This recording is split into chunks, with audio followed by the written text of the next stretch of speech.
Hari ini kita akan belajar sesuatu. Kita harus tahu bahwa Tuhan itu dari sananya merindukan satu hubungan yang intim antara umat Tuhan, umatnya yang dikasihinya, anak-anaknya dengan pribadinya sendiri. Bahkan sejak dari Taman Eden pun Tuhan izinkan segala sesuatu terjadi. Tujuannya untuk satu, membuat umat Tuhan itu memiliki keintiman, kedekatan dengan Tuhan. Itu penting sekali. Kenapa?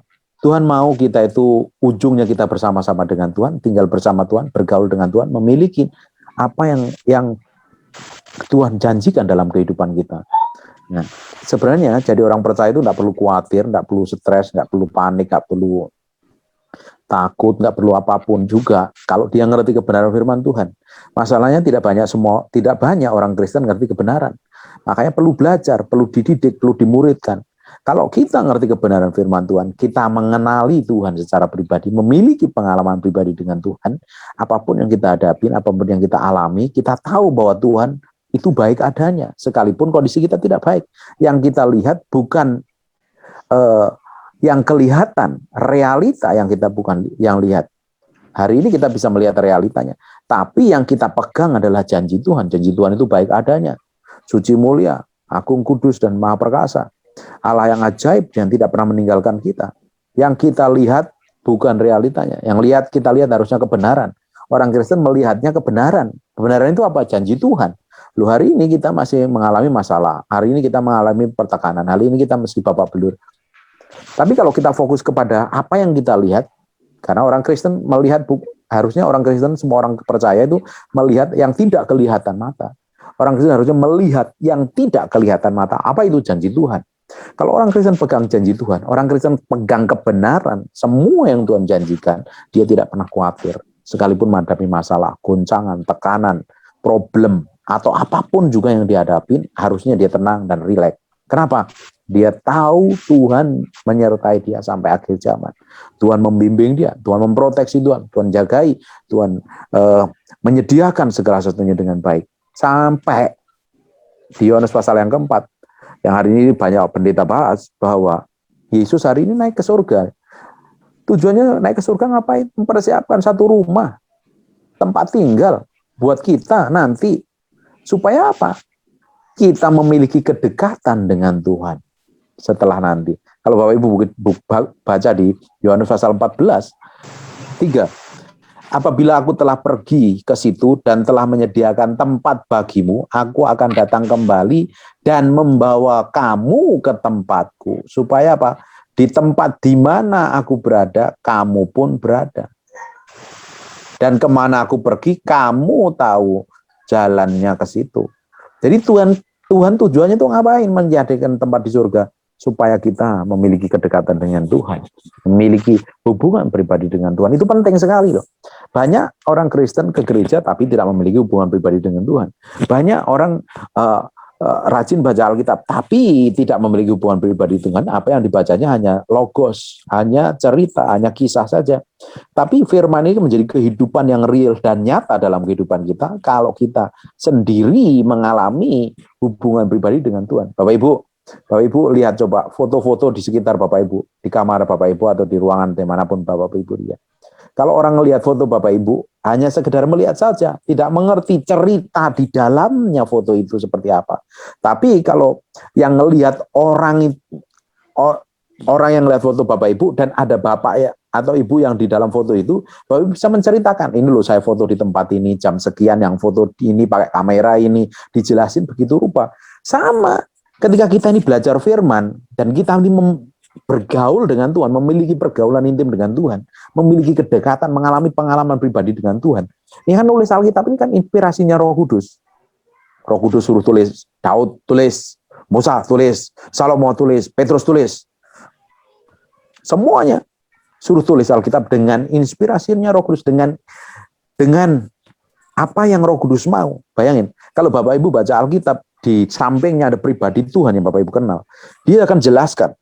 Makanya setiap ayat itu, ketika Bapak Ibu baca satu ayat itu memiliki kehidupan seperti real nyata. Tapi kalau hanya sekedar baca ya nggak dapat apa-apa. Bosan, ngantuk iya. Bahkan banyak orang Kristen kalau susah tidur baca Alkitab. terutama kitab imamat, itu kan bikin pusing, bikin ngantuk kan. Baca kitab imamat itu pusing loh. Anak ini melahirkan ini, anak ini melahirkan ini, dapat apa sih baca kayak begini? Malah orang kalau malah susah tidur malah baca Alkitab cepat tidur. Alkitab nyatet di kitab Mazmur. Taurat Tuhan itu membuat mata bercahaya loh. Taurat Tuhan itu membuat mata bercahaya. Bayangin, kalau baca Alkitab matanya ngantuk berarti di mana itu? Wong Alkitab Mazmur jelaskan Taurat Tuhan itu membuat mata bercahaya. Kalau mata bercahaya kan nggak ngantuk dong tentunya, seger. Nah, kalau kita ini memiliki kedekatan, hubungan pribadi dengan Tuhan itu dibangun setiap hari. Setiap hari dibangun setiap hari, bukan hanya 3 hari, 3 kali dalam sehari, 2 makan pagi, makan siang, makan malam, bukan seperti itu, tapi membangun hubungan personal pribadi dengan Tuhan. Lama-lama menyembah Tuhan, makanya penyembah Tuhan. Bapak Ibu, bahasa roh dipakai bukan untuk penyembahan di gereja aja, Bapak Ibu bisa pakai di tempat tidur, di toilet, di jalan, di sopir, pakai itu kamu berkata-kata dengan rohmu, roh kita berhubungan langsung dengan rohnya Tuhan yang tinggal di dalam kita. Barang siapa berkata-kata dengan bahasa roh, dia tidak berkata-kata dengan dirinya sendiri, tapi dia berkata-kata dengan Allah. Dia mengucapkan hal yang tersembunyi di dalam, yang kita sendiri kadang tidak ngerti. Kita waktu nyembah Tuhan atau berbahasa roh, kita mendoakan hal yang kita sendiri tidak pikirkan. Tiba-tiba, mungkin kita mendoakan yang harusnya terjadi, tiba-tiba nggak harusnya terjadi eksiden, tiba-tiba nggak terjadi eksiden. Karena apa? Makanya penting sekali membangun manusia roh kita dengan kata bahasa roh. Salah satunya memiliki hubungan pribadi dengan Tuhan, simpel aja praktek itu. Oh Pak, saya nggak bisa berdoa, pikiran saya ngacau, pikiran saya kemana-mana, pakai bahasa rohmu untuk nyembah Tuhan. Ngomong terus. Semakin kamu pelatih bahasa rohmu tuh, semakin kamu banyak ngomong pakai bahasa rohmu. Paulus sendiri ngomong bilang, aku tuh berkata-kata dengan bahasa roh lebih dari kalian semua. Artinya ini orang memiliki hubungan kedekatan dengan Tuhan luar biasa sekali. Tidak heran dia percayakan 3/4 kitab perjanjian baru yang nulis Paulus. Karena dia memiliki hubungan pribadi dengan dibangun. Paulus sendiri ngakuin bahwa dia memiliki kedekatan dengan Tuhan. Dia berbahasa lebih daripada orang lain. Makanya itu jangan dipakai untuk pajangan saja. Dipakai, gunakan hari-harimu, penyembahanmu. Terus kita memiliki hubungan berdoa bukan hanya sekedar minta, tapi coba datang kepada Tuhan. Singkirkan HP-mu, matikan HP-mu, kamar sendiri, bilang suami, bilang istrimu, Tuhan sorry ya, aku mau berdoa dengan Tuhan. Luangkan waktumu setengah jam, besok tambahin 15 menit. Besok tambahin, saya bisa dari 15 menit jadi setengah jam. Jadi setengah jam, tiap hari ditambahin. Nanti kita akan lihat apa yang Tuhan kerjakan dalam hidup kita itu pasti berbeda. Orang yang memiliki hubungan kedekatan dengan Tuhan, cara memahami firman itu berbeda. Cara ngadepin masalah berbeda. Cara menghidupin firman pun juga berbeda. Karena apa? Karena dia ngerti, dia bergaul dengan kepada siapa bergaul. Dia bergaul dengan yang nulis Alkitab, otomatis dia singkapkan pewahyuan dalam yang orang lain nggak ngerti. Tiba-tiba muncul kasih hikmat kepada kita. Tiba-tiba urapan itu mengalir dalam diri kita. Bapak Ibu, kenapa hamba Tuhan tertentu diurapin powerful? Ada orang-orang tertentu kalau nyembah itu urapannya tebal sekali.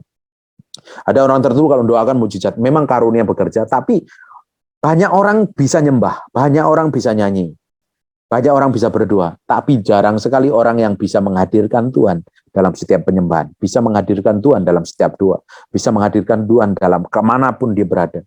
Ngerti nggak? His manifested presence, manifestasi Tuhan yang dihadirkan lewat penyembahan.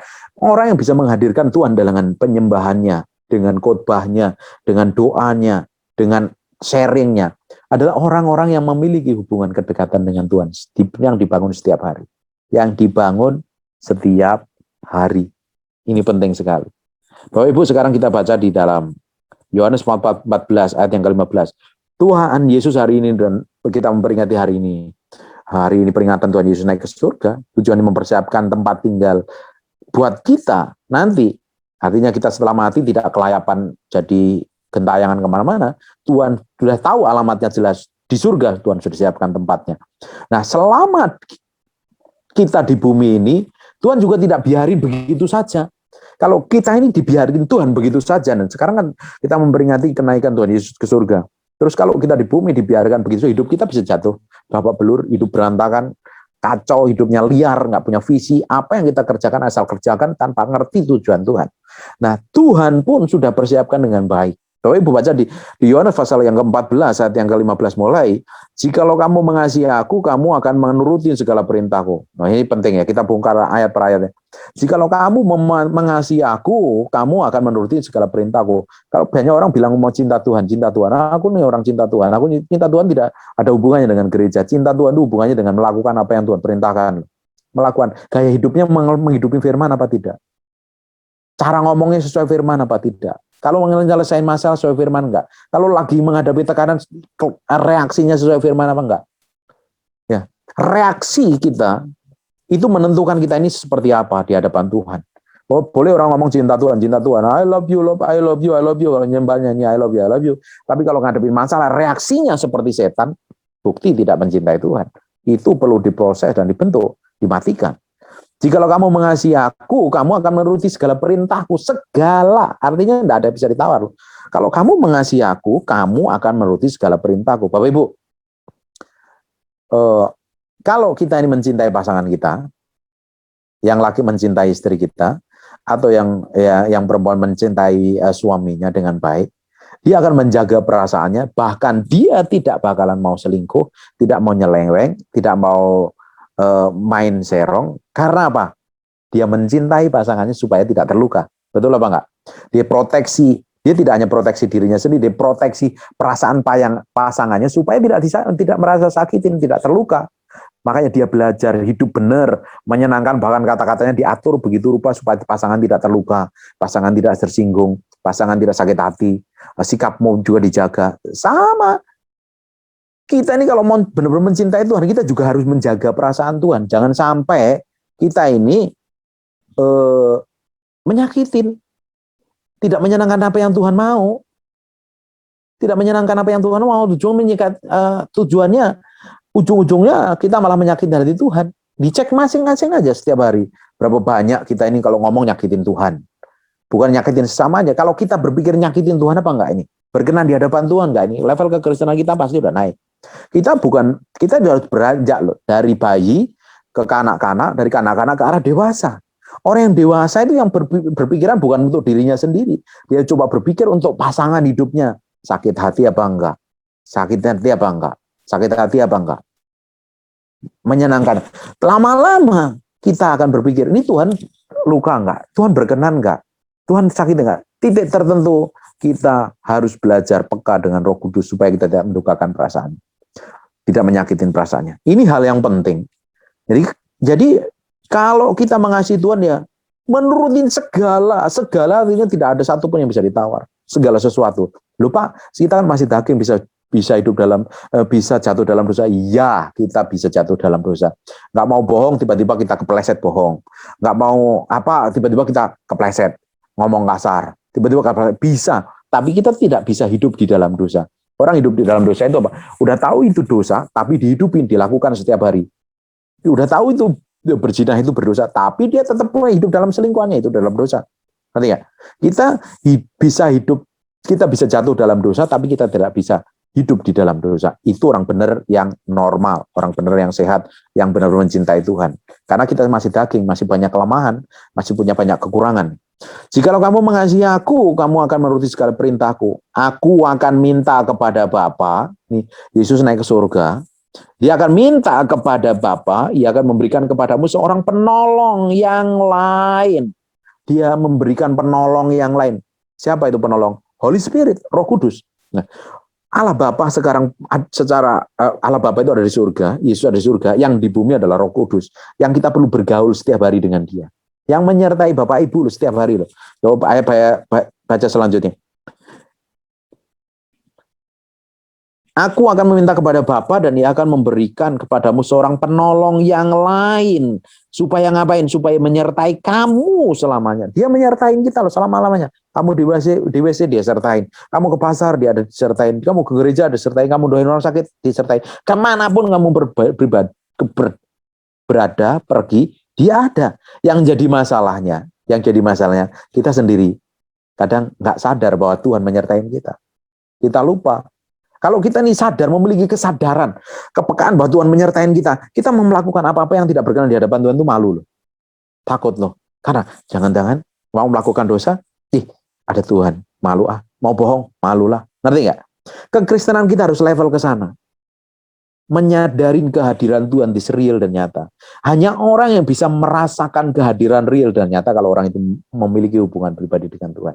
Bapak Ibu, kita suami istri aja ya. Suami istri nih. Kalau kita ini ngomong salah nih. Terus tapi kita nggak sadar kalau kita itu ngomong salah. Tapi pasangan hidup kita sikapnya berubah. Kita tahu, kita peka. Benar ngerti nggak? Pernah ngalami nggak? Tiba-tiba pasangan hidup kita tuh raut mukanya langsung berubah. Gitu. Oh, berarti ada yang salah itu. Koreksi diri dong. Temuin dia, peluk dia, I'm sorry. Jangan tambah berlagak benar, merasa sok nggak tahu, malah ribut nanti ujungnya. Nah, kita sama pasangan hidup kita itu belajar peka loh. Belajar ngerti. Harusnya kita juga harus tahu, memiliki kepekaan dengan Tuhan. Kalau kita ini hidupnya peka dengan Tuhan, kita mau melakukan sesuatu yang tidak berkenan kepada Tuhan, itu mikir 1000 kali. Jangan-jangan Tuhan ini terluka. Tuhan ini terluka. Kenapa banyak orang urapannya? Kan Tuhan janji toh menyertain. Aku akan menyertain kamu selama-lamanya. Kita waktu doain orang sakit, Tuhan menyertai, betul nggak? Kalau Tuhan menyertain kita merasa aman nggak? Bapak Ibu, kalau Bapak Ibu nih mau jalan ke hutan, tapi disertain pawang harimau atau pawang ular atau ke satu tempat pokoknya ada pawang, Bapak Ibu merasa aman kan? Beberapa orang aja merasa aman kalau plat mobilnya pakai plat mobil polisi, ditempelin stiker polisi militer, tentara aja merasa aman. Bahkan kita punya kenalan orang-orang besar di kepolisian atau di angkatan darat aja bangganya bukan main, merasa aman, merasa tagingan, punya backing di belakangnya, merasa aman. Betul nggak? Itu manusia loh yang nggak bisa diandalkan, manusia loh yang 100% nggak bisa diandalkan. Tetapi ya kita mau menyertain kamu selama-lamanya. Kalau menyertain kita selama-lamanya dan kita sadar Tuhan menyertain kita, harusnya kita aman dong. Nyaman dong. Harusnya kuasa Tuhan kalau menyertai harusnya aman menyertai. Dia tidak hanya menyertain kita loh, yaitu roh kebenaran dunia tidak mengenal dia, tidak melihat dia dan dia tidak melihat dia dan tidak mengenal dia, tetapi kamu mengenal dia sebab ia menyertai kamu dan akan diam di dalam kamu. Dan akan diam di dalam kamu. Roh Tuhan, Roh Kudus tidak hanya menyertai kita, tapi diam di dalam kita. Bayangin, harusnya orang Kristen itu punya power, punya kuasa, punya otoritas. Orang Jawa bilang sabdo pandito ratu. Apa yang dikatakan A jadi A, dikatakan B jadi B. Dan orang sakit sembuh ya harusnya jadi sembuh. Tapi kenapa tidak berkuasa, tidak begitu kuasa? Karena orang tidak disertain tapi tidak sadar disertain Tuhan. Karena apa? Nggak ngerti kalau Tuhan menyertai. Kenapa? Tidak memiliki hubungan pribadi dengan dia. Bayangin suami istri hidup bareng-bareng tapi tidak memiliki hubungan. Bayangin. Kayak apa itu hubungannya? Kacau nggak? Berantakan nggak? Dingin nggak? Kaku nggak? Tapi kalau suami istri ini memiliki hubungan, kedekatan setiap hari ngobrol, sharing, ada masalah bukan, kadang kita suami istri sering silang pendapat, terus geger sedikit ya, normal lah, nggak ada yang nggak geger, salah paham itu pasti ada itu. Tapi kalau kita cepat kelarin kan tambah mesra. Saya pun juga begitu, kalau salah paham, ribut, tadi aja, saya hari ini aja, dia Pak, semalam mobil saya parkir, terus parkirnya dipindah, saya nggak suka itu. Kalau kamu saya parkir nggak percaya dengan saya, kenapa kamu pindah-pindah kok cari penyakit? Saya agak kesel gitu ya. Tapi ya harus cepat beresin. Setelah beresin ya kita hubungannya baik sekali. Nah, hal kecil kadang hal konyol itu jangan membuat hubungan suami istri itu retak, kacau. Kalau hal kecil diperbesar, hubungan suami istri nanti tambah kacau, tambah berantakan. Sama. Kalau kita ini cuek dengan Tuhan, dari hal kecil aja kita sepele, kita cuek dengan Tuhan, ya tambah hubungannya menjauh dengan Tuhan. Tapi kalau kita ini memiliki kepekaan dengan ketajaman dengan Tuhan, kita akan tahu loh. Kita akan tahu selera Tuhan. Bahwa Roh Kudus ini adalah seorang pribadi. Roh Kudus bukan burung merpati loh. Dia seorang pribadi, dia punya perasaan. Nanti nggak perasaan? Yesaya 63 ayat yang ke-10. Tetapi mereka yang memberontak dan mendukakan Roh Kudusnya, maka ia itu siapa? Allah Bapa dong. Allah Bapa berubah menjadi musuh mereka dan ia sendiri berperang melawan mereka. Bayangin, orang yang suka menyakiti Roh Kudus adalah seorang pribadi. Kalau bisa didukakan, kalau bisa arti kata duka itu disakitin pikiran dan perasaan, kata duka. Bahasa aslinya itu seperti itu. Disakitin pikiran dan perasaan. Roh Kudus itu punya perasaan karena dia adalah seorang pribadi. bisa disakitin pikiran dan perasaannya. Kalau Roh Kudus disakitin, terus-terus dilukakan, Allah Bapa tidak akan menjadi pembela, tapi Allah Bapa akan berperang melawan kita. Buka sebentar sekarang di Efesus pasal 4 ayat yang ke-30. Efesus pasal 4 ayat yang ke-30. Dan janganlah kamu mendukakan Roh Kudus Allah yang telah memateraikan kamu menjelang hari penyelamatan. Jangan disakitin. Roh Kudus itu disakitin pikiran perasaannya. Apa yang membuat Roh Kudus itu disakitin? Bayangin. Segala kepahitan, pahit hati, segala kegeraman, kemarahan, pertikaian, fitnah, ini hal yang menyakitin hati Tuhan sebenarnya. Belum lagi dosa-dosa yang fatal, yang dosa-dosa seks, dosa-dosa amoral, itu yang akan menghancurkan seseorang begitu cepat. Di dalam pelayanan atau hamba Tuhan kalau jatuh dalam dosa moral, dosa seksual, itu cepat sekali hancurnya dan susah sekali dipulihkan sekali. Makanya Tuhan proteksi, dia ngomong berkali-kali, jangan di Galatia dijelaskan, itu hal melukai hati Tuhan, menyakiti hati Tuhan. Makanya tidak heran kenapa orang itu rajin ke gereja, rajin baca firman, tapi karena tidak memiliki pergaulan dengan Tuhan, tidak memiliki kepekaan dengan Tuhan, ya hidupnya babak belur. Tapi kalau orang itu memiliki pergaulan dengan Tuhan, dekat dengan Tuhan, memiliki pergaulan dengan Roh Kudus. Yang nulis Alkitab ini kan dengan inspirasinya Roh Kudus. Ke Bapak Ibu baca. Roh Kudus akan jelaskan ayat per ayat, pasal per pasal. Bapak Ibu akan diberikan pengertian yang dalam tentang kedalaman. Bapak Ibu akan dibawa ke dalam tingkat kedewasaan. Makanya firman yang kamu ketahui, firman itu akan memerdekakan kamu. Yohanes pasal yang ke-8 ayat 32 dijelaskan. Maka kalau kita ini bergaul dengan dia dan kita ngerti baca firman, Tuhan akan singkapkan perkara-perkara yang lebih dalam lagi. Bapak Ibu nanti akan dibawa ke level tertentu, makanya perlu baca firman itu setiap hari, baca firman itu setiap hari. Tidak bisa ditawar-tawar. Kalau Bapak Ibu malas baca, download Alkitab audio itu, dengerin, mau tidur sampai pagi kan itu pakai MP3 itu.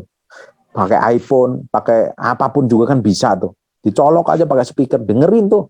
Daripada dengerin lagu-lagu yang nggak jelas-jelas, dengerinnya firman itu, dengerin terus tuh di mobil, di tempat tidur. Kadang saya dengerin sampai pagi itu, saya MP3 Alkitab dari Matius sampai Wahyu, tak puterin terus tuh. Tiap hari. Kalau malas baca, kan banyak orang malas baca itu. Alasannya matanya nggak kelihatan. Tapi kalau nonton berita-berita gosip, ngelihat tuh di HP. Nonton video-video gosip mau. Tapi kalau baca firman malas. Kenapa banyak malas? Alasannya banyak.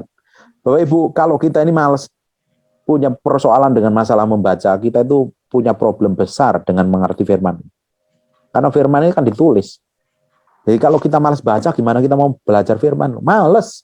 Makanya orang Kristen, Bapak Ibu lihat ya, toko buku Kristen itu bangkrut semua. Puji Tuhannya saya itu punya perpustakaan di rumah. Buku-buku rohani saya banyak. Karena saya suka orang baca. Bahkan di kamar mandi saya kasih rak khusus untuk baca buku, karena istri saya sering ngomel-ngomel, tidur aja di kamar mandi sono.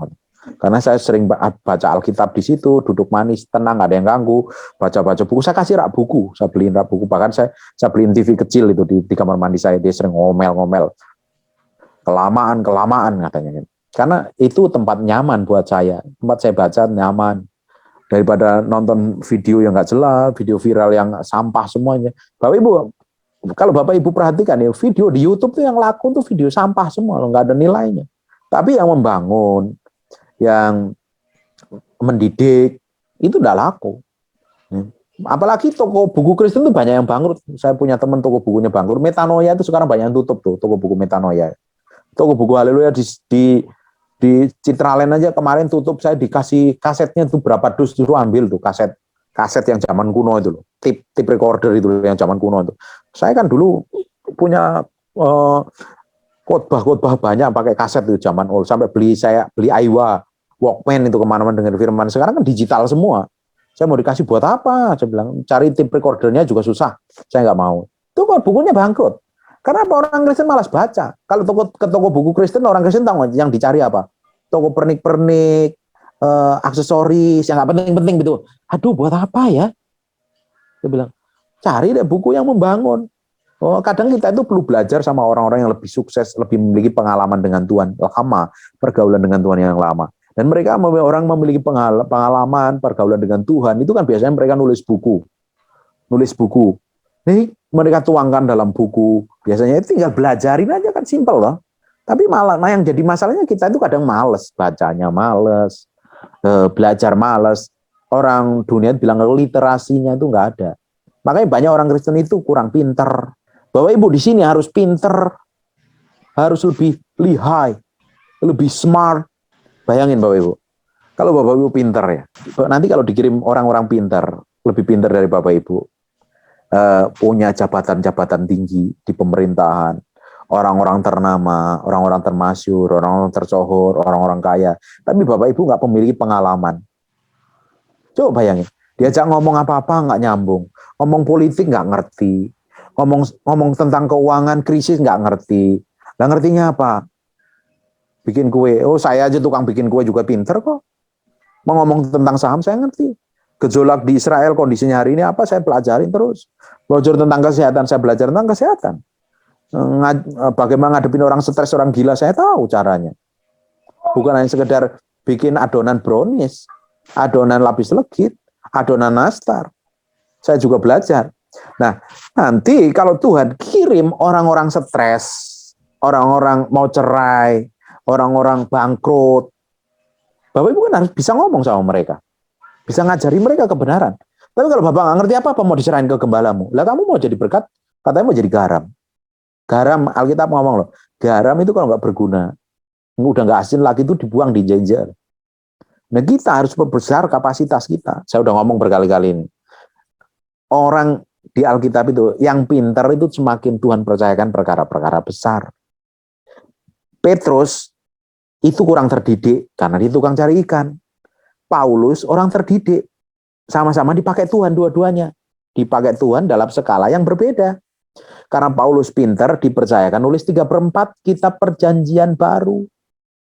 Petrus ya nulis, tapi hanya beberapa surat saja. Pengaruhnya Paulus lebih gede dibanding Petrus. Kalau Bapak Ibu lebih pintar, belajar pintar, knowledge-nya diisi pengalaman dengan Tuhan, memiliki pengalaman dengan Tuhan, pergaulan dengan Tuhan lebih powerful lagi, hubungan dengan Tuhan yang didukung dengan lebih powerful lagi. Terus ngerti firman. Ya Bapak Ibu kalau ngonselingin orang kan mesti ngerti firman. Ngonselingin orang cerai, orang mau cerai, pakai ayat yang mana, pasal yang mana. Bapak Ibu sendiri kalau ngadepi masalah mesti tahu dong. Kalau ngadepi masalah bangkrut nih, pakai ayat yang mana, pasal yang mana. Kalau lagi kesel kesel sama orang kan mesti tahu tuh pakai ayatnya gimana. Tahu nggak orang pintar, orang Kristen itu harusnya pintar. Pintar pakai ayat untuk menyelesaikan masalahnya sendiri dan nyelesain masalah orang lain. Jadi firman yang dibaca, firman yang kita dengarkan, pengajaran kita dengarkan itu dipraktekkan. Nanti efeknya, dampaknya kita memiliki dampak besar buat orang lain. Harusnya kekristenan itu pintar, dewasa. Kalau Bapak Ibu tahu, Tuhan tuh mau kita menjadi orang yang dewasa, ngerti, memiliki hubungan kedekatan dengan Tuhan. Makanya saya bilang, kalau hubungan suami istri masih dangkal, ya, ribut sedikit, salah pencet odol, ribut. Terus salah naruh sepatu, ribut. Naruh spons cucian piring, marah. Naruh celana sembarangan, marah. Ya buat apa sih yang diribut-ribut hal sepele? Isinya geger, terus itu kan masih kanak-kanak. Tapi kalau orang dewasa, semakin ngerti. Oh, istri saya ini, pasangan saya ini nggak suka kalau saya dorok, ya belajar bersih. Sembarangan ya belajar rapi. Bau ya beli parfum. Paling nggak mandi itu hari sekali, pakai kembang kalau perlu badannya. Jangan celumbrut, bau, apa, dikomplain, istri komplain, suami komplain, masih nggak ngerti juga. Ya karena semakin dewasa, semakin ngerti bagaimana menyenangkan pasangannya. Kekristenan kita pun juga sama. Semakin kita dewasa, semakin kita memiliki pergaulan dengan Tuhan, semakin kita ngerti firman, kita tahu cara bereaksi dalam segala sesuatu itu seperti apa. Melakukan segala sesuatu seperti apa. Bahkan keputusan-keputusan penting dalam hidup kita pun kita mesti tanya Tuhan, ini benar apa tidak? Kalau ini salah, ujung-ujungnya nanti rencana Tuhan tidak digenapi dalam hidup kita. Jadi kekristenan kita itu tidak bisa sembrono dan sembarangan. Asal aja, yang penting gue Kristen, gue minggu gereja. Buat apa kamu ke gereja nggak memiliki dampak apa-apa? Bikin masalah di gereja malahan. Pendetamu malah stres. Gembalamu malah pusing kalau kamu bermasalah terus. Ini kan rata-rata Kristen di atas 3 tahun toh. Harusnya Kristen 3 tahun udah dewasa, udah matang. Masa mau dicuapin susu, lagi stres, gembalanya samperin minta maaf. Lama-lama gembalamu kurus loh, untung gembalamu gemuk semua tuh, makmur semua. Enggak, bukan saatnya seperti itu. Kalau ada masalah datang ke gembala, datang masalah telepon pendeta ini. Nih, kamu tuh seperti burung gereja, burung gagak. Tahu nggak burung gereja sukanya gerombolan? Sukanya nempelnya di mana? Di kabel telepon. Tapi kalau Raja Wali ngadepin semakin ada badai nih. Dia bisa terbang tinggi. Tapi kalau burung gagak, burung gereja, ngumpet di kabel telepon, pegangan rat-rat tuh, ngumpul bareng-bareng supaya nggak goyah. Nelpon sana, nelpon sini, cerita sana, segala macam. Cari Tuhan, kejar Tuhan. Jemaat harus tumbuh dewasa di dalam Kristus. Pakai ayat, hidupin, beres. Amin. Bukan saatnya Bapak belut dikit-dikit pendeta, dikit gembalamu, lama-lama pusing ngurusin jemaat yang bermasalah terus. Saatnya dewasa, saatnya tumbuh. Bukan lagi disuapin susu terus. Nangis dikit, itu pampersnya, jemaat pampersnya belum ganti. Papa, dia lapar, kasih. Coba dikasih ayam goreng, dikasih ayam geprek. Coba dikasih pizza, mencret. Kenapa ususnya pencernaannya belum? Nah ya dia masih bayi, dikasih ditukur sedikit, marah, ngambek. Itu masih karakter bayi loh, itu karakter bayi loh. Bukan dewasa. Orang yang dewasa dipercayakan perkara-perkara ilahi. Alkitab orang yang udah akil balik itu akan dipercayakan perkara-perkara besar di hadapan Tuhan. Artinya apa? Orang-orang yang dewasa itu orang-orang yang bisa mengendalikan dirinya dengan baik, melakukan segala keputusan Tuhan. Keputusan dia juga keputusannya melakukan seperti keputusan Tuhan. Apa yang Tuhan suruh Tuhan lakukan dengan baik. Jadi orang-orang yang seperti itu bisa dipercayakan perkara-perkara besar. Saya suka perumpamaan ini, saya setiap khotbah sering saya pakai perumpamaan ini. Kerajaan surga diumpamakan seorang pengusaha membagikan uang mina. Ada yang dikasih 1, ada yang dikasih 2, ada yang dikasih 5. Tetapi yang bisa dipercaya, yang 5 jadi 10, yang 2 jadi 4, double porsi. Yang bisa lebih dipercayakan, lebih mengembangkan lebih banyak, ditambah banyak. Yang 1 nggak ngapa-ngapain, yang 1 disuruh kasih, yang ngembangin lebih banyak. Jadi semakin kita ini bisa dipercaya Tuhan, Tuhan akan tambahkan otoritas, kepercayaan, karunia, mujizat, bahkan berkat Tuhan. Kalau ngomong masalah berkat Tuhan, Tuhan itu tetap pelihara. Saya kasih tahu Bapak Ibu, nggak usah pusing dengan uang. Pak, saya kan lagi belum ini. Kamu ngalam. Bapak kan ngomong enak ya. Saya ini kalau ngomong begini sudah ngalami. Kalau nggak ngalami Bapak belur, saya nggak bisa ngomong. Apa yang saya khotbahkan rata-rata udah saya hidupin. Tuhan tuh selalu proteksi. Tuhan tuh jagain. Tuhan tuh selalu cukupin. Bagian kita hanya melakukan apa yang Tuhan mau tok. Nggak ada yang lain. Semakin kita bisa menyenangkan hati Tuhan, Tuhan akan limpahin hal-hal ajaib. Bapak Ibu yang punya anak itu ngerti. Kalau anaknya itu nurut, diomongin, iya, mami, nurut, dia bapaknya nurut. Terus lihat dia punya kebutuhan, dia ternyata dipingin laptop karena sekolah pakai online. Bapak Ibu kan nggak mau beliin laptop second di Hargo Mangga 2 yang jelek-jelek, yang Pentium 1, Pentium 2 dong. Maunya dibeliin komputer yang paling bagus. Kalau bisa komputer gamer itu yang 75 juta itu. Asus itu. Yang terbaik itu kalau bisa. Benar apa enggak? Oh, sepatunya bolong nih. Anak sepatunya udah jelek nih. Ya, Bapak Ibu, anak itu nggak minta kan pasti Bapak Ibu beri kan? Apalagi kalau Bapak Ibu, anak itu nurut dengerin apa yang Bapak Ibu ngomong. Uang sakunya ditambahin tuh. Dapat bonus ini, dapat bonus. Benar nggak? Tapi kalau anak sepatunya udah bolong, biarin aja, biar tahu tuh. Kalau ndablek kan digituin kadang. Tapi juga nggak tega juga, mana ada orang tua kayak seperti itu. Nah, apalagi Tuhan lah jauh lebih powerful. Ngapain kita khawatir? Ngapain kita stres? Ngapain kita pusing? Yang bikin pusing tuh ngapain? Tahu nggak Bapak Ibu? Yang bikin Bapak Ibu khawatir, stres, pusing, tahu nggak? Memikirkan hal yang belum terjadi. Dibayang-bayangin, dipikir-pikirin, dibawa tidur, sampai bantal dibolak-balik. Melungker sana, bolak sini, balik sana. Nggak bisa, duduk di sofa, ambil cemilan, nonton TV. Masih nggak bisa stres, mandi, tetap aja. Makan malah gemuk. Nggak berubah-ubah. Kenapa?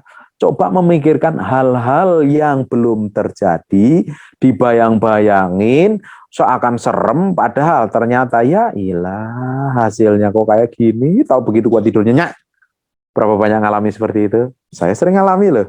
Iya, yang ngomong ini sering ngalami loh, makanya bisa ngomong loh. Ternyata Tuhan, aku bertobat lagi, aku perlu bertobat lagi. Oh, sekarang kalau ada masalah pusing-pusing, dulu awal-awal begitu mengalami itu, waduh Tuhan gimana nih? Besok gimana nih? Sekarang udah tahu cara Tuhan, kerja Tuhan, makanya saya kan bergaul dengan Tuhan, saya tahu nih, ngerti nih cara kerja Tuhan. Oh, ritmenya Tuhan tuh begini. Saya lama-lama ngerti nih. Kalau ngadepin, mendingan makan tidur nyenyak. Besok gimana? Nggak tahu alasannya. Lo ngapain kita mikirin masalah yang kita nggak tahu jalan keluarnya? Mendingan makan tidur. Betul apa nggak? Enak dong. Peluk suaminya, tenang, sambil tidur, mesra. Bahagia. Daripada mikirin, ntar migrain, ntar ada kantong matanya, muka cepet kisut, timbul jerawatan, bisa ambeien. Ngapain jadi penyakit semuanya? Enjoy. Makanya kita tuh kalau kita kenal Tuhan, memiliki pergaulan dengan Tuhan, baca firman disingkapkan. Mati dijamin Tuhan. Karena Tuhan janji sendiri kok, Tuhan masih ambil tempat kok. Karena kita jadi anak-anak yang nurut, dapat pewahyuan, hidup nyenang, bahagia. Harusnya jadi orang Kristen itu hidupnya itu bahagia. Tapi banyak orang Kristen hidupnya nggak bahagia. Tahu kenapa nggak bahagia? Karena banyak nyimpan hal yang masa lalu. Sakit hatinya disimpan, jengkelnya disimpan, kecewanya disimpan, ketakutannya disimpan. Seakan-akan akan terjadi masa yang datang. Buat apa? Saya berkali-kali bilang, Bapak saya pernah ngomong ya di khotbah.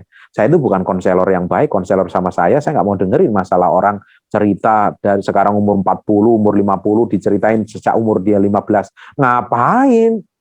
Pendeta udah nggak dibayar, nggak digaji untuk dengerin sampah. Kamu kan pengen solusi, kamu dengerin dong pendeta ngomong solusinya dari Tuhan. Saya bilang, saya bukan pendeta yang konselor yang baik. Tapi kalau konselor yang bagus sesuai kriteria konselor yang baik, dengerin dia ngomong berjam-jam, ngantuk-ngantuk didengerin. Dari sekarang dia umur 50, dia masa mudanya 15 tahun disakitin orang tuanya. Umur 16 tahun disakitin pacarnya. Terus dilukain suaminya, umur 30 tahun. Itu diceritain semua ya. Kalau saya yang ngantuk, pusing tuh. Saya bukan nggak mau. Ngapain gue terima sampah? Gue mau kasih kamu kebenaran firman Tuhan, lakuin beres. Sebenarnya tahu nggak? Tahu Ibu? Banyak orang konseling, banyak orang Kristen konseling nyari pendeta kan? Tahu nggak? Mereka itu udah tahu jalan keluarnya, sudah tahu. Hanya pengen peneguhan dari pendetanya. Kadang ada yang sudah tahu jalan keluarnya nggak mau lakuin, dia tetap ngelakuin yang salah, nyari pendeta supaya dapat pembenaran. Ketemu saya semprot habis. Kalau ketemu gembalamu mungkin jangan begitu baik. Gembala ya mau harus baik kan. Gembala itu kan nih Bapak Ibu nih, lihat nih telapak tangan ini ada jempol. Jempol itu rasul. Rasul itu kalau yang bisa jari kita yang bisa pegang satu jari yang bisa dipegang semuanya adalah jempol. Rasul itu jago hebat. Dia pondasi gereja. Nabi ini karunia ini jawatan pelayanan loh ya. Seperti di Efesus pasal yang keempat ayat 11. Ada rasul, ada nabi, ada penginjil. Ini jari yang paling tengah, ini paling tinggi. Ini kan hebat tuh penginjil. Lihat tuh Benny Hinn, lihat Bongge. Ini kan artisnya dalam pelayanan nih. Terkenal pokoknya hebat-hebat lah. Billy Mantowa itu penginjil tuh. Hebat tuh. Kesembuhan, mujizat menyertain. Terus yang tengah. Yang tengah ini apa? Jari apa namanya? Jari manis dikasih apa? Cincin. Makanya kalau kamu konseling meski ke gembalamu, dia ngomongnya, ayo maju. Makanya saya bersyukur loh punya gembala, Kak. Punya sahabat gembala seperti Bapak ya. Dia sabar, kok sabar ya? Saya bilang, saya sering ngomong sama dia, kok sabar ya kamu bisa ngadepin kayak begitu. Tapi gembalamu tuh saya bersyukur tuh, kok bisa sabar gitu ya? Itu kayaknya Yesus banget gitu loh. Kok bisa gitu? Udah dibohongin orang sering, disakitin orang ya tetap aja gitu. Ya, tapi memang gembala, karunianya gembala, makanya dia jadi gembala sidang. Kalau saya punya gereja, saya gembalakan kabur jemaatnya, sakit hati ya, semua sama saya. Udah ngomongnya ketus, cuek, nggak pedulian. Saya tipe orang yang cuek, nggak pedulian. Nah, makanya bersyukur punya gembala yang baik. Nah, terus yang kecil ini kecil kan, tapi ini pinter nih, korek-korek firman, jago-jago korek-korek firman itu ya, hebat nih. Dan kita korek-korek telinga, korek-korek hidung kan nggak pakai jempol ya. Kalau pakai jempol coba bayangin lubang hidungmu gede apa? Karena mungkin dong. Nah, ini hebat nih. Nah, di dalam gereja itu ada 5 jawatan ini tujuannya melengkapi pelayanan gereja, mendewasakan umat Tuhan dewasa. Nah, Tuhan tuh mau kita ini jemaat yang dewasa, ngerti firman. Kalau ngonselingin orang pakai ayat yang mana? ini firman. Buka nih ayatnya nih, ngomongin pakai ayat ini. Terus kita juga sendiri jago pakai ayat. Itu Alkitab itu makanya saya itu nggak pernah hafal ayat itu nggak pernah. Tapi karena sering saya baca, saya sering renungin lama-lama hafal itu ayat. Kita tahu nih, kalau kita contohnya ya, saya pakai mengaplikasikan hidup dalam sehari-hari. Contohnya kalau kita ini stres nih, ini COVID nih tambah parah nih. Nanti setelah Lebaran ini parah nih. Kita ketakutan. Pernah ngalamin kan itu yang awal-awal PSBB pertama. PSBB pertama saya pernah kena COVID kok. Kita takut nih kemana-mana pakai sarung tangan, pokoknya semprot sana. Sampai hari ini pun kita juga begitu, jaga kesehatan. Sampai kita parno, kita pilek sedikit, batuk sedikit, jangan-jangan COVID ini. Kita hajar vitamin. Pernah ngalamin kayak begitu? Saya ngalami loh, sama istri sampai hari ini juga. Ini pilek-pilek nih, jangan-jangan nih. Langsung kita review nih. Tadi ketemu sama siapa ya? Tadi kemana-mana ya? Nah, kita akhirnya muncul khawatir kan. Tiba-tiba kalau kita tahu firman ya langsung ngomong Filipi 4 ayat 6, sekerahkanlah segala khawatirmu dalam doa dan ucapan syukur. Beres toh, tahu ayatnya. Terus kita nih mau kesel sama orang. Jengkel. Dia nyakitin. Atau paling kalau orang lain kan kita bisa menghindar. Contohnya suami istri, paling sering kan geger kan, ribut kan. Hal kecil diributin sampai kesel gitu. Maunya nggak nyapa itu. Pernah kan ngalamin kayak gitu? Terus nggak bisa doa kan? Kalau suami istri ribut itu mau doa susah kan? Kan memang ada ayatnya. Di Matius jelaskan kalau mau mempersembahkan korban. Terus kamu ingat sama saudaramu atau pasangan hidupmu. Tinggalkan korbanmu. Temuin dia. Beresin dulu. Itu kan paling gak enak tuh. Nah kalau mau kesel gara-gara tahu ayat itu. Akhirnya kita kan gak mau jadi kesel. Kan mau cepet beresin kan. Karena hubungan sama Tuhan gak enak kan. Jadi kita ini jadi tahu. Firman itu jadi seperti penuntun, jadi pagar iya, jadi rem iya, jadi penuntun iya, jadi solusi juga iya. Akhirnya hidup kita itu berhati-hati. Nah orang yang berhati-hati, hidupnya hati-hati itu, dia akan jaga persis, dia akan tahu persis. Kalau sama, dia akan tahu persis tidak mau melanggar kebenaran firman Tuhan. Apalagi kalau orang itu memiliki hubungan pribadi dengan Tuhan, dia bakalan tidak mungkin sengaja mau melukai perasaan hati Tuhan. Sekarang saya mau tanya Bapak Ibu mau nggak dengan sengaja? Pernah nggak? Udah nggak mau, janganlah. Pokoknya. Kalau mau nggak, jangan. Jawabannya gitu. Pernah nggak dengan sengaja mau bikin suami atau istrimu jengkel? Nggak mungkin toh. Atau marah meledak-meledak. Ku mau cobain, ku mau prank. Lagi keren nih anak zaman milenial di prank. Wah ngawur. Itu namanya. Kalau kejutan ulang tahun itu ya wajar, kasih kado spesial, beliin emas berlian itu. Istri saya beliin emas Jawa 81 kilo, dia nggak kaget karena emasnya dari Jawa beneran, emas Jawa beneran. Nah, kan kalau dikasih kejutan nggak apa-apa. Tapi kalau Bapak Ibu ini mau coba sengaja membuat jengkel pasanganmu kan nggak mungkin kan, nggak mau toh. Wah ini bisa perang, ini bisa gawat nih. Nanti cintanya berkurang sama saya, perhatiannya berkurang, duitnya berkurang, pemasukan berkurang, mikirnya macam-macam kan. Kan enggak mau. Sama kita sama Tuhan, enggak mungkin loh kita mau sengaja nyakitin hati Tuhan. Benar apa enggak? Hanya orang geblek saja. Orang yang saya enggak tahu mikirnya pakai apa. Coba menyakitin hati Tuhan berulang berkali-kali. Benar enggak? Benar apa enggak? Kalau kita ini udah deket, kita ini udah hidup sama pasangan kita, ada yang di atas 10 tahun, di atas 20 tahun, atau di bawah 10 tahun. Kita hidup nih, bareng nih, ke atas dasar pernikahan yang kudus ya. Kita aja nggak mau nyakitin pasangan hidup kita. Apalagi Tuhan. Itu pasangan hidup kita kan sejak menikah saja menyertain kita di mana-mana kan. Di tempat tidur bersama aromanya, di rumah bersama aromanya dan lain-lain. Bersama masalahnya dan kekurangannya menyertain. Bayangin Tuhan yang baik tadi, Tuhan yang baik tadi menyertain kita. Masa kita mau nyakitin hati dia? Nah, kita kembali ya ke Roh Kudus. Do not grieve by Holy Spirit. Jangan menyakitin hati, jangan mendukakan hati Tuhan. Itu menyakitin pikiran dan perasaan, sikap kita. Tahu nggak sikap? Kadang sikap itu kadang belum sampai dinyatakan dalam perbuatan. Masih di dalam hati aja, sikap hati kadang. Itu ada bisa menyakitin hati Tuhan, bayangin. Pernah ngalamin seperti itu kan? Kita ini berpikiran jelek sama orang, tiba-tiba ada perasaan yang tidak enak di dalam hati. Kok ada yang sakit itu apa ya? Kok perasaanku nggak enak? Jangan-jangan Roh Kudus berduka. Bapak Ibu kalau memiliki hubungan pribadi dengan Tuhan, kuat ya. Nanti kalau Bapak Ibu bikin kesalahan itu ada rasa sakit di dalam hati. Itu kalau melakukan kesalahan yang fatal di hadapan Tuhan, dan melakukan hal yang nggak berkenan di hadapan, ada rasa nggak enak di dalam hati, itu artinya Tuhan berduka. Roh Kudus sedang berduka. Tapi kalau Bapak Ibu responin dengan baik, responin dengan baik, lama-lama kepekaan itu semakin hari semakin tajam. Lama-lama tahu persis, Tuhan nggak seneng loh ini. Aku nggak mau ngomong begini nggak boleh loh. Aku bersikap seperti ini nggak boleh. Aku mau ngambil keputusan ini nggak boleh. Ayo, kita itu lama-lama dituntun ke dalam kesempurnaan seperti apa yang Tuhan mau. Itu Tuhan yang mau atas hidup kita. Bayangin kalau kekristenan kayak begitu, gembalamu berkurang loh masalahnya. Bener nggak? Nih Bapak Ibu nih, kalau dewasa seperti ini nih, masalah sendiri bisa menyelesaikan. Hubungan pribadi itu kan powerful. Tinggal bantuin dong gembalamu pelayanannya. Bener apa enggak? Bukan malah ngeribetin kan? Ya. Tapi ada orang Kristen yang bertahun-tahun, tapi kelakuannya enggak pernah berubah. Dia ngikutin Yesus. Tuhan Yesus saja tidak pernah berubah dahulu, sekarang, dan selamanya. Masa saya harus berubah? Ya ngawur namanya. Kita harus berubah dari hari ke hari seperti Yesus Kristus. Semakin disempurnakan, semakin didewasakan. Seperti yang Tuhan mau.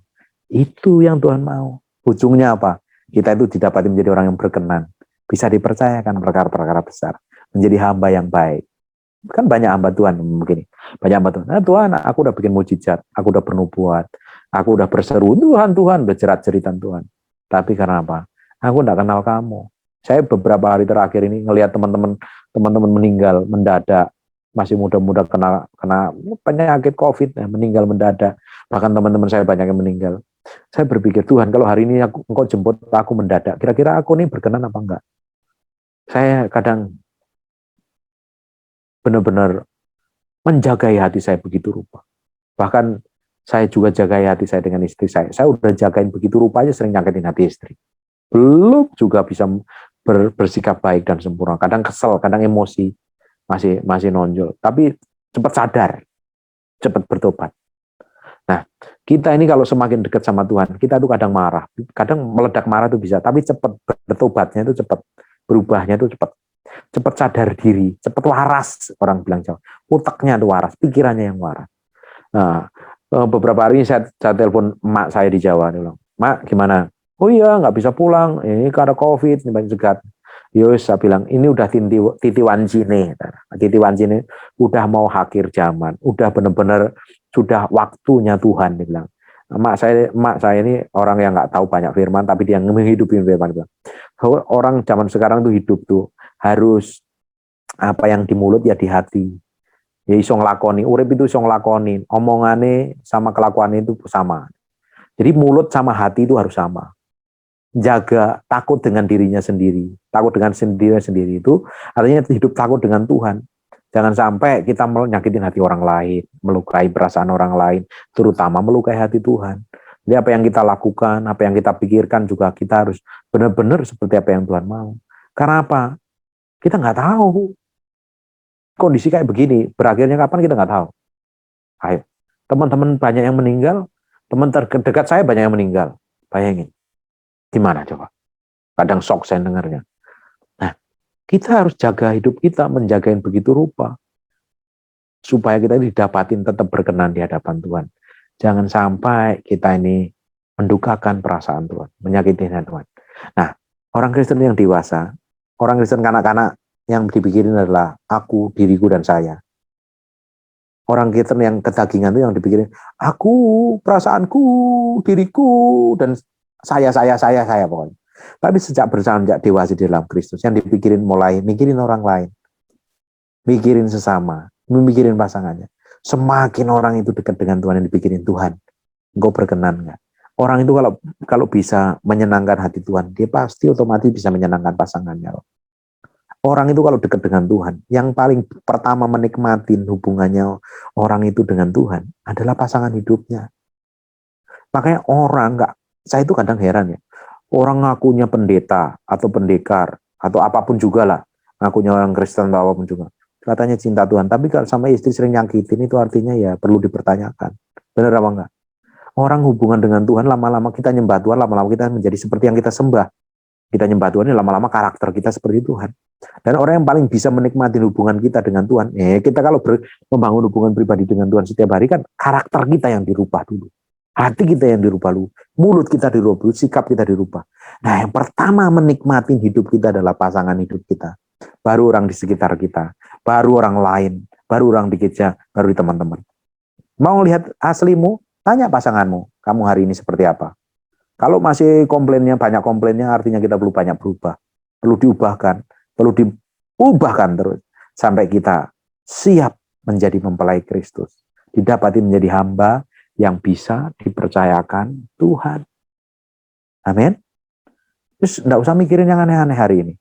Oh, bisnisku bapak belur. Udah nikmati nama Tuhan. Kalau kita hari ini bisa makan, bisa pakai mobil, bisa tidur nyenyak pakai AC, bisa makan kenyang, nambah lagi, belum bonusnya. Udah makan 3 kali, ada bonus pizza, ongol-ongol, nastar, brownies. Wah, itu makanya mengucap syukur, itu berkat Tuhan berkelimpahan. Kalau hari ini aja Tuhan pelihara, masa yang akan datang Tuhan pasti pelihara. Tuhan pasti cukup. Bapak Ibu, yang menjadi jaminan hidup kita di masa yang akan datang, tahu nggak apa? Kebaikan Tuhan di masa yang lalu. Kalau di masa yang lalu Tuhan lakukan kebaikan, di masa yang akan datang Tuhan akan lakukan hal-hal yang ajaib dan besar dan dahsyat. Bahkan kita akan dipromosi, ditinggikan, dan pengaruh kita diperbesar. Urapan kita diperbesar. Hikmat kita diperbesar. Kita akan menjadi berkat bagi banyak orang. Amin. God bless you.